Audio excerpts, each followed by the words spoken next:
안녕하세요. 사연을 부탁해입니다. 오늘의 사연을 소개하겠습니다.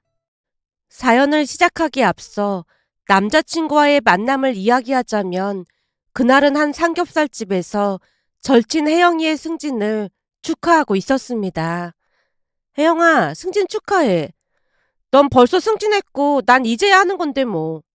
그래봤자 나도 작년에 했던 건데 거기서 거기 아니겠어? 사실 너한테 말도 못하고 걱정 많이 했거든. 저번에 프로젝트 때 네가 도와줘서 승진된 것 같다는 생각이 들어. 나는 그냥 술 마시고 몇 마디 한 거밖에 없는데 내가 도움이 되긴 무슨 도움이 됐다고 그래. 그때 그 몇 마디 때문에 아이디어가 번쩍했잖아. 암튼 네 덕분이 분명해. 그래서 내가 맛있는 거 사준다고 했더니 먹고 싶은 게 겨우 삼겹살이 뭐냐? 혜영이가 미안한 표정으로 제 그릇 위에 삼겹살을 올려줬습니다. 너 기억 안 나? 우리 대학 다닐 때 말이야. 둘 다 고기 좋아해서 맨날 삼겹살 먹고 그랬잖아. 난 그때 네 자취방에서 삼겹살에 맥주 마실 때가 진짜 행복했어. 너랑 있으면 마음이 항상 편했거든. 사실은 오늘도 네 자취방에서 삼겹살에 맥주 마시자고 하고 싶었는데 네가 귀찮다고 할까봐 그냥 말 안 꺼낸 거야. 그때는 대학생 때라 돈도 많지 않고 그러니까 그런 거고 지금은 우리도 어엿한 직장인인데 그런 궁상을 떨 필요가 뭐가 있겠어. 난 절대 궁상이란 생각 안 들거든. 그때가 참 좋았어. 우리 맥주 마시다가 늦잠 자서 강의 못 들은 적도 있잖아. 이제는 그때 일이 추억이 됐네. 라며 지나간 일을 회상하고 있었는데요. 사실 혜영이와 저는 대학 동기입니다. 혜영이는 본가가 지방이다 보니 홀로 자취를 했고 절친이 된 이후로 혜영이 자취방에서 자주 시간을 보내곤 했어요. 물론 취업을 하고 난 뒤에도 간혹 혜영이 자취방에서 뒹굴거리긴 했지만 그때의 그 낭만은 많이 사라졌다고 해야 할까요? 그러면서 가끔은 그때가 그립기도 했는데요. 아무래도 대학을 다닐 때와 직장을 다닐 때와는 모든 것이 너무나 다를 수밖에 없었으니까요. 그날도 혜영이와 이런저런 추억을 떠올리며 시간 가는 줄 모르고 대화를 하고 있었습니다. 그런데 잠시 후 옆 테이블에 앉아있던 한 남자가 우리에게 시비를 거는 게 아니겠어요? 야, 니들 지금 좋은 회사 다닌다고 저랑질하는 거야? 네? 저희는 그냥 대화만 나눈 건데요. 갑자기 큰 소리로 우리에게 쏘아붙이는 모습에 잔뜩 얼어붙은 채 제가 겨우 대답을 했는데요. 남자를 자세히 살펴보니 이미 만취 상태인 듯해 보였기에 더 이상 시비가 붙으면 안 되겠다는 생각이 들었어요. 결국 제가 바로 사과를 했습니다. 불편하게 해드렸다면 죄송합니다. 뭐? 불편하게 해드렸다면 죄송합니다. 이것들이 좋은 회사 다닌다고 목에 힘이 잔뜩 들어갔네. 그리고 승진이 어쩌고 저쩌고 하던데 그렇게 기분이 좀 나한테 술이나 한잔 따라보던지. 남자가 도를 넘는 발언을 했고 혜영이가 남자를 쏘아보며 외쳤습니다. 저기요. 지금 제 친구가 죄송하다고 사과했잖아요. 그러니까 그만하시죠. 이건 또 뭐야? 여자가 고분고분해야지. 어디서 눈가를 야리고 있어. 라며 남자가 주먹까지 치켜들었고 제가 화들짝 놀라서 혜영이를 말렸습니다. 혜영아, 그만하고 나가자. 나가긴 어딜 나가. 당장 사과하지 않고. 조금 전에 죄송하다고 했잖아요. 그리고 우리가 뭘 그렇게 잘못했다고 사과를 하라는 거죠? 이게 어디서 꼬박꼬박 말대꾸야. 좋은 회사 다니니까 나 같은 쬐깐한 회사 다니는 사람들을 다 우습게 보이지?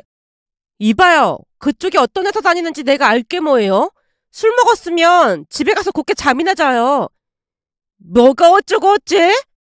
술에 잔뜩 취한 남자가 순식간에 혜영이 얼굴에 소주를 끼얹고는 다시 주먹을 치켜 올렸는데요. 그 순간 누군가 그 남자 앞을 가로막았습니다. 술 많이 드신 것 같은데 그만 집에 가시죠. 이건 또 뭐야? 저요? 저는 그냥 옆에서 고기 먹던 사람입니다. 그러니까 그만하고 돌아가시죠. 그러는 너나 그냥 고기나 처먹던지 하지 왜 남의 일이 상관이야? 그쪽이 이렇게 소란 피우는데 고기가 넘어가겠어요? 그러니까 그만하시죠. 근데 이 자식 누구한테 하라 말아야? 술 취한 남자가 말리던 남자의 멱살을 잡았고 제가 급히 사장님에게 다가가서 경찰을 불러달라고 말을 했는데요. 그러던 사이에 이미 남자 둘이서 바닥을 나뒹굴고 있었습니다. 결국 잠시 후 경찰이 가게 안으로 들어와서 둘을 뜯어 말렸어요. 그리고 우리는 얼떨결에 경찰서까지 가게 되었습니다. 잠시 후 별탈 없이 일이 잘 마무리가 돼서 말리던 남자와 함께 경찰서 밖으로 나왔는데요. 어찌나 고맙던지 제가 감사 인사를 했어요. 저희 때문에 너무 고맙고 죄송합니다. 아닙니다. 그쪽은 잘못한 게 없는걸요. 사실 저도 평소에는 막 나서고 그러는 성격은 아닌데 갑자기 여동생 생각도 나고 그래서 그냥 있을 수가 없더라고요. 거기다 오늘따라 술이 조금 들어가다 보니 객기를 부린 것도 없잖아 있네요. 이왕 이렇게 된 김에 통성명이나 하죠. 저는 김지석입니다. 아, 저는 이지호이고 여기는 제 절친 김혜영입니다. 지석이란 남자가 멋쩍게 웃고 있었는데요. 지석 씨 옆에 있던 친구가 자랑스러운 표정으로 말했어요.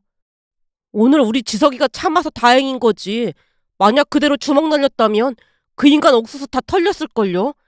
지석이가 오랫동안 취미로 복싱을 했거든요. 아, 네, 감사합니다. 라며 혜영이와 제가 쑥스러운 듯 미소 짓고 있자 지석 씨가 제게 명함을 건네며 말했어요. 이것도 인연이라면 인연인데 명함 하나 받을 수 있을까요? 아, 네, 여기. 라며 제가 명함을 건네자 지석 씨가 혜영이에게 다시 말했습니다. 저기 혜영 씨? 혜영 씨 명함도 하나 받을 수 있을까요? 아, 네, 여기 있습니다. 그럼 오늘 아주 반가웠습니다. 제가 지금 꼴이 말이 아니라 창피해서 그만 실례를 해야 할 것 같네요. 지석 씨가 싱긋 웃으며 급히 발걸음을 옮겼습니다. 그 모습에 혜영이와 잠시 웃음이 터졌는데요. 지석 씨와 친구가 멀어지는 모습을 보고 있다가 제가 혜영이 옆구리를 찌르며 말했어요. 내가 볼 때 저 지석이란 남자가 너한테 관심이 있는 것 같아. 에이, 무슨 말도 안 되는 소리라고 있어. 말이 안 되게 왜 안 되냐? 보니까 내내 네 얼굴만 뚫어져라 바라보던데. 우리 혜영이 승진도 했는데 남친도 생기는 거 아니야? 복싱을 했다고 하는데 근육도 장난 아닌 것 같더라. 혹시 연락 오면 잘해봐. 됐거든. 저 사람이 나한테 연락을 왜 하겠냐?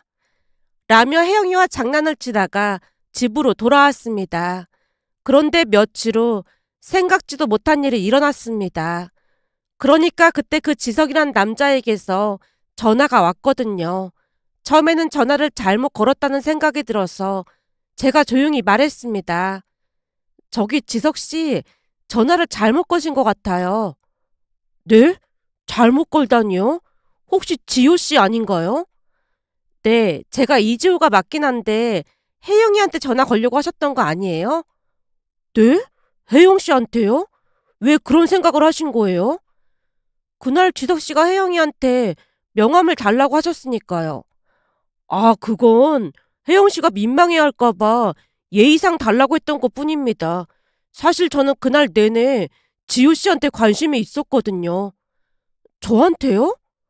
네, 제가 지호 씨한테 관심이 없었다면 그 상황에 끼어들 이유가 없었겠죠. 그날도 봐서 아셨겠지만 그 난장판이 나는 동안에 누구 하나 도와주는 사람이 없었잖아요. 그 와중에 저는 지호 씨한테 관심이 있어서 그랬던 겁니다. 제가 너무 뜬금없이 고백을 한 것 같네요. 무리했다면 죄송합니다. 갑작스러워서 많이 놀라셨죠? 아, 조금 놀라긴 했어요. 그래서 말인데 혹시 언제 한번 밥이나 같이 먹을 수 있을까요? 제가 맛있는 밥 사드리고 싶어서요. 저기 그때 일 때문이라도 제가 밥을 사드려야 할 것 같은데요. 그럼 식사 같이 하신다는 거죠? 네, 날짜랑 시간 남겨주시면 연락드릴게요.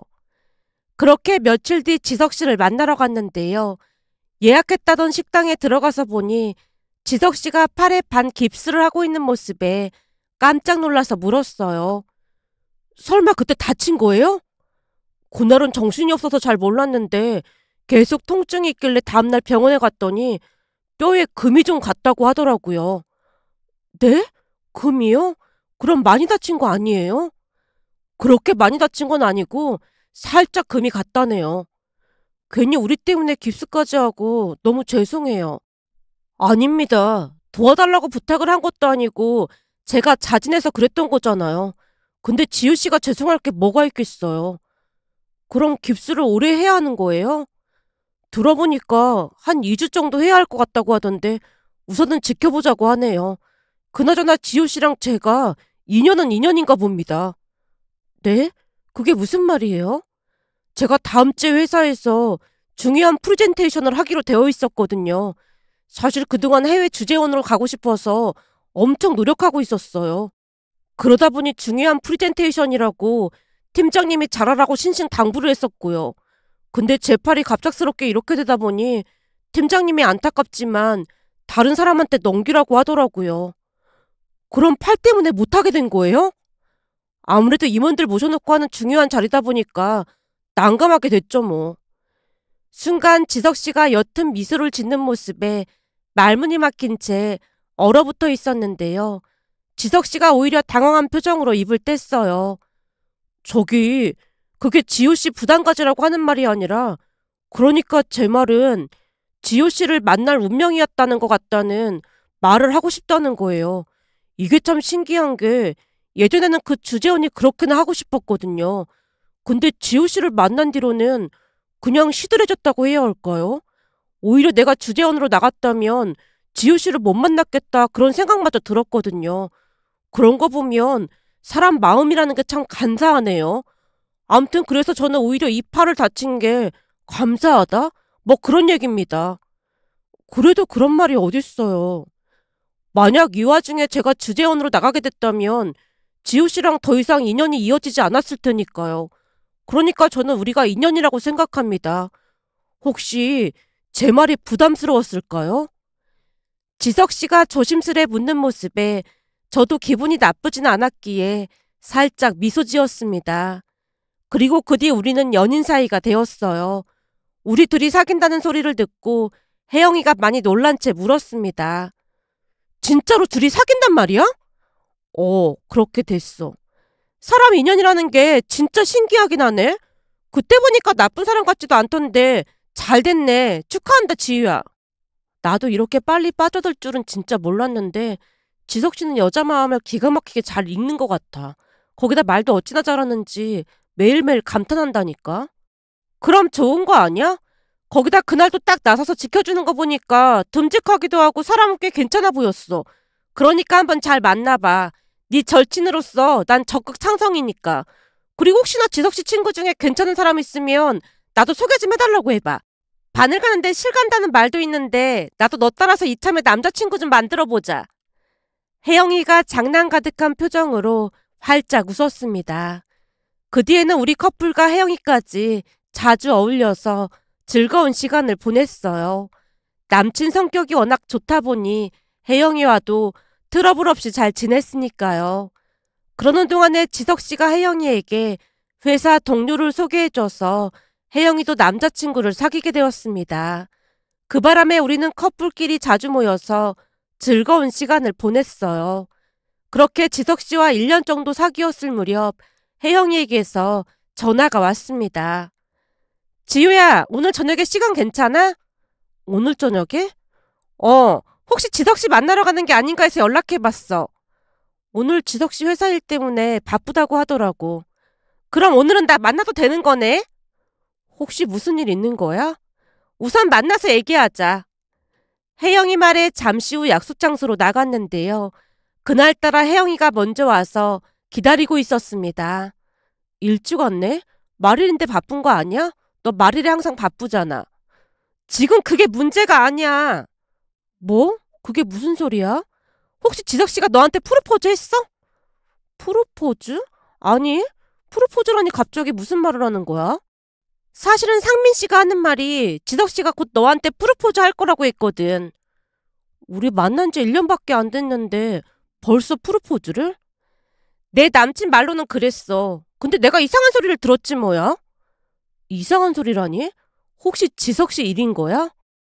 제가 걱정스레 혜영이를 빤히 바라봤는데요. 그도 그럴 수밖에 없었던 것이 혜영이 얼굴에 근심 걱정이 가득해 보였거든요. 그러니까 내 말 잘 들어야 해. 상민 씨도 이런 말을 나한테 해야 하나 말아야 하나 많이 고민했다고 하더라고. 대체 무슨 말인데 그래? 그게 한 달 달 전인가 지석씨가 상민씨한테 이상한 소리를 했다더라고. 그러니까 집안에 일이 생겨서 결혼을 서둘러야겠다 그런 소리를 했다는데 혹시 그동안 지석씨 뭔가 이상한 거 없었어? 이상한 거라니? 그러니까 평소랑 많이 달라진 것 같다거나 그런 게 없었냐는 거지. 글쎄, 난 잘 모르겠던데. 제가 고개를 갸우뚱거리고 있자 혜영이가 다시 말을 이어갔습니다. 상민 씨도 엄청 조심스럽게 말을 꺼내더라고. 근데 너랑 내가 절친인 거 알고 있다 보니까 그냥 모른 척 할 수가 없었다나 봐. 대체 무슨 일인데 그래? 그게 조금 전에도 말했지만 상민 씨 말로는 한 달 전쯤에 지석 씨가 이상한 소리를 하더래. 그러니까 결혼을 빨리 서둘러야 한다는 말을 했다는데 결혼을 서두르다니? 들어보니까 집주인이 전세를 올려달라고 했다는데 좀 많이 올려달라고 했다나 봐. 그게 우리 결혼이랑 무슨 상관이라고 그래? 결혼하면 네가 모은 돈이 있을 거 아냐. 네가 대충 얼마 모았다고 말을 했다며. 그걸 합해서 전세금 올려줄 생각이었다나 봐. 난 도무지 무슨 소리를 하는 건지 이해를 할 수가 없네. 그러니까 내가 모은 돈을 합해서 전세금을 올려주고 그렇게 학가에서 살자는 거잖아. 내가 왜 그래야 하는 건데? 나한테 상의도 안 하고 학가를 한다고? 그것도 집 전세 보증금이 모자라서? 말도 안 되는 소리를 하고 있어. 너 혹시 잘못 들은 거 아니야? 그동안 지석씨 만나면서 쪼들리고 그러는 거 전혀 못 느꼈는데 전세 보증금 올려주려고 학가라니.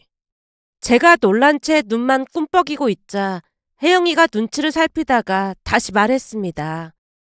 들어보니까 지석씨가 버는 돈을 거의 집에 가져다 주느라 지금까지 돈도 많이 못 모았다고 하는 것 같았어. 그러니까 내 말은 결혼의 현실이니까 잘 생각해보고 결정하라는 말이야. 우선은 나도 들은 대로 이야기하는 것 뿐이니까 지석씨가 하는 얘기 들어보고 나중에 다시 얘기해보자. 근데 나는 네가 굳이 가시밭길로 가지 않았으면 좋겠어. 혜영이가 근심 가득한 표정으로 한동안 바라봤습니다. 그렇게 며칠 동안 많은 생각을 하면서 어떻게 해야 하나 고민만 하고 있었는데요. 역시나 얼마 뒤 남자친구가 결혼 이야기를 꺼냈습니다. 지호야, 우리 이제 슬슬 결혼 이야기 할 때 됐잖아? 결혼? 너랑 나랑 만난 지 1년이 지났는데 양가 인사드리고 결혼하면 좋을 것 같아서 말이야. 지석 씨는 모아놓은 돈이 많은가 보네. 결혼하려면 당장 집도 필요할 텐데 어떻게 할 참이야? 그래서 말인데 그때 네가 회사 다니면서 모은 돈 있다고 했잖아? 그거랑 우리 부모님이 도와주시는 거 합하면 전세 정도는 대출 안 받고도 가능할 것 같아. 그럼 지석 씨네 부모님께서 전세금을 도와주신다는 거야? 지석 씨네 부모님은 돈이 많으신가 보네? 당연히 도와주시겠다고 했지. 근데 한 가지 조건이 있는데 말이야. 조건? 무슨 조건? 우리 부모님을 모시고 살아야 할 것 같아. 뭐? 그럼 학가를 하자는 말이야? 우리 부모님이 워낙 조용한 분들이라 딱히 신경 쓸 일도 없을 거야. 그럼 지석 씨는 회사 다니면서 돈 모아놓은 게 하나도 없는 거야? 지금 부모님이 살고 계신 집 전세가 내 명이니까 전혀 안 모은 건 아닌 거지. 근데 부모님이랑 같이 살고 있다며. 그치만 내가 모아서 산 거라 내 명의로 되어 있으니까 내 거나 마찬가지지 뭐. 남자친구가 어찌나 뻔뻔하게 말을 하던지 순간 제 귀를 의심했는데요. 합가를 너무나 당연하다고 생각하고 있었으니까요. 저기 나는 학가 절대 안 할 생각이야. 그럴 자신도 없어. 우리 부모님은 엄청 조용해서 신경 쓸 것도 없다니까? 그리고 지금 우리한테는 선택의 여지가 없어. 선택의 여지가 없다니? 그건 또 무슨 말이야? 사실 우리 부모님이 따로 수입이 없다 보니까 따로 살 수 있는 형편이 못 되거든. 만약 따로 살게 되면 집 얻는 돈도 필요하고 매달 100만 원 이상 생활비도 들여야 하는데 대출에다 뭐다 감당이 안 될 거 아니야. 생활비? 그리고 대출은 또 뭔데? 네가 학가하기 싫다고 하면 우린 대출받아서 신혼집 마련해야 하잖아. 요즘 금리도 높은데 전세 대출금 갚느라 엄청 힘들 거 아니야. 그럼 어느 세월에 돈을 모으겠어? 그치만 우리 부모님이랑 학가하면 살림도 부모님이 다 해주실 거고 생활비도 안 들어가고 대출도 안 받을 수 있으니까 이보다 더 좋은 게 어딨겠어. 그러니까 내가 학가하자고 한 거야. 어때? 내 말 들어보니까 진짜 합리적이지? 그러니까 우리 학가에서 살자. 그럼 나중에 출산해도 부모님이 육아도 도와주고 하면 일석이조잖아. 그렇게 해줄 거지? 남친이 너무나 당연하다는 듯이 말하며 합리화시키는 모습에 순간 헷갈릴 지경이었습니다. 결국 제가 고개를 갸우뚱거리고 있자 남친이 다시 말을 꺼냈어요. 어때? 그게 나을 것 같지? 그러니까 우리 빨리 결혼 서두르자. 저기 그렇게까지 하면서 내가 지석 씨랑 결혼할 거라고 생각한 거야? 뭐? 너 그게 무슨 소리야? 아니 그러니까 지석 씨 말을 요약해보자면 내가 모은 돈으로 지석 씨네 부모님 사는 집 전세금을 보태주라는 말인 거잖아. 대체 내가 왜 그래야 하는 거냐고. 그 전세집이 내 명의로 되어 있으니까 우리 부모님 전세 보조금을 보태주는 건 아니지. 자꾸 말을 이상하게 하는데 내가 모은 돈으로 지석 씨네 부모님 전세금 보태주는 게 맞는 거고 합가를 안 하면 용돈을 매달 100만 원씩 드리자는 것도 말이 안 되는 거야. 그럼 우리 부모님께도 매달 100만 원씩 드릴 생각이야? 지우 니네 부모님은 먹고 살만 하시니까 굳이 그럴 필요가 뭐가 있어. 그러니까 네 말은 내가 다 희생해라 그런 말인 거잖아.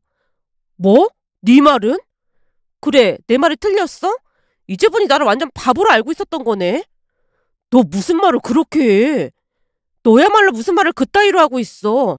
내가 왜 생고생해서 번 돈을 그렇게 써야 하는 거야? 제가 정색을 한 채 남친을 노려보자 남친이 움찔하는 듯 하더니 다시 선심을 쓰듯 말을 꺼냈습니다. 알았어. 네가 그렇게 불편하면 학가나 하지 말자. 대신에 우리 부모님한테 매달 100만 원 보태드리는 걸로 하자. 아직도 내 말을 이해 못한 모양이네? 내가 왜 지석씨 부모님을 먹여 살려야 하냐고. 그러니까 한마디로 네가 짊어지고 있는 짐을 나보고 대신 짊어지라는 얘기잖아. 근데 어쩌지? 난 그럴 생각에 추후도 없거든. 그러니까 우리 이만 헤어져야 할 것 같아. 뭐? 헤어져? 네가 나한테 빚진 게 있는데 그러면 안 되는 거지. 극기하는 남친 입에서 허무맹랑한 말까지 튀어나왔기에 순간 호흡이 가빠졌는데요. 그러면서 제가 무슨 빚을 졌는지 머릿속으로 생각해내려 애쓰다가 물었습니다. 내가 너한테 무슨 빚을 졌다는 거야? 은혜는 못 갚을 망정 네가 나한테 이러면 안 되는 거지. 그러니까 내가 너한테 무슨 빚을 졌냐고. 진짜 잊은 거야? 그때 너 처음 만났던 날 술집에서 술지정뱅이한테서 너 구해주다가 팔 다쳐서 중요한 프리젠테이션도 못했고 그러는 바람에 해외 주재원도 못 나갔잖아. 그때 거기 나갔으면 돈도 꽤 벌었을 텐데 너 때문에 기회 놓친 거 아니야. 근데 네가 이렇게 나오면 안 되지. 이제 보니 너 소시오패스 그런 게 확실해 보인다. 거기다 너 가스라이팅 장난 아니네.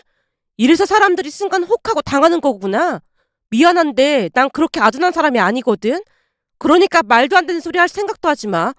설마 네가 그런 말 하면 내가 움찔할 줄 알았던 거야? 진짜 은혜를 원수로 갚네. 암튼 너랑 더 이상 볼 일 없으니까 그만 헤어지자. 헤어지는 김에 한마디만 더 하자면 너한테 완전 정 떨어지게 해줘서 정말 고마워. 여기 닭살 돋은 거 보이지? 그나마 너한테 남아있던 정도 뚝 떨어지게 해줘서 고맙다. 그리고 너 말이야. 다른 여자 만나서 고생시킬 생각하지 말고 니네 부모님 모시고 행복하게 오래오래 잘 살 생각이나 해. 결혼 같은 소리 하고 자빠졌네. 라며 제가 그곳을 나와버렸습니다. 제 뒤통수에 대고 전남친이 고래고래 소리를 질렀지만 상관도 하지 않고 곧장 집으로 돌아왔습니다. 그 뒤에도 전남친이 계속 연락해왔지만 바로 전화를 차단한 채 전남친과는 완전히 헤어졌습니다. 혹시나 해코지라도 할까 걱정을 하기도 했는데요. 얼마 뒤 혜영이가 기가 막힌 소식을 전해왔어요. 지석씨 말이야.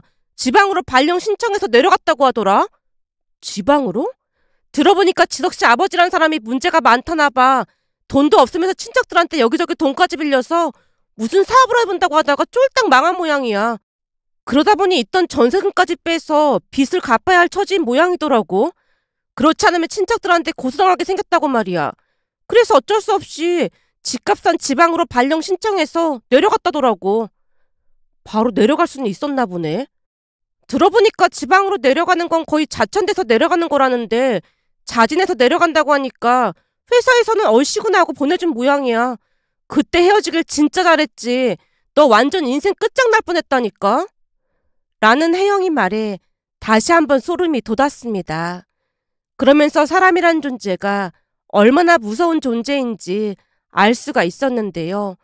전남친이 어찌나 자신을 잘 포장했던지 마치 카멜레온 같았다고 해야 할까요? 만약 그 사람의 한쪽 면만 보고 결혼을 했더라면 제 인생이 나락으로 떨어지지 않았을까 하는 생각과 함께 사람들이 사기를 왜 당하는지 조금은 알 것 같기도 했습니다. 전 남친도 말을 어찌나 잘하던지 순간 저도 많이 혼란스러웠으니까요. 이번 일을 겪으며 결혼할 사람을 만날 때는 신중하고 또 신중해야 함을 깨닫게 됐는데 다른 사람들도 이런 일이 없었으면 하는 마음에 이렇게 글 남겨봅니다. 오늘의 사연은 여기까지였습니다. 즐겁게 보셨다면 구독, 좋아요 부탁드립니다. 고맙습니다.